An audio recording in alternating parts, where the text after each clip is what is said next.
شێوەکارانی ئازیز کە لە سەرجەم شار و شارۆچکەکانی کوردستانەوە هاتوون بە ناوی سەندیکای هونەرمەندانی کوردستان و بەڕێوەبەرایەتی گشتی ڕۆشنبیری و هونەری سلێمانی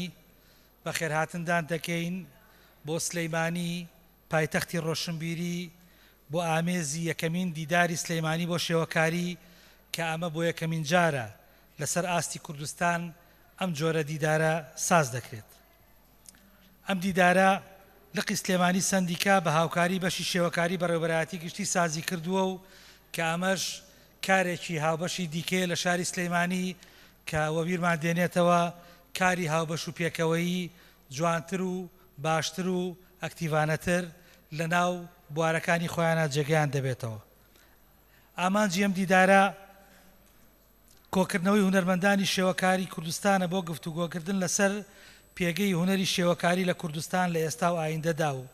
گەنگەشەکردنی ئەو گیر و گرفتانەی کە بوونەتە کۆسپ لەبەردەم ئەم هونەردا و ئاڵوگۆڕکردنی بیرۆڕاکان بۆ دۆزینەوەی چارەسەری گونجاو بووی.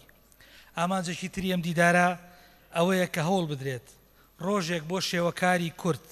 یاخود بۆ شێوەکارانی کورد دابنرێت هاوشێوەی ڕۆژی مۆزیکی جیهانی و ڕۆژی جیهانی شانۆ کە هیوادارم کارەکانی یەکەمین دیداری سلێمانی بۆ شێوەکاری بە سەرکەوتووی بەڕێوە بچێت و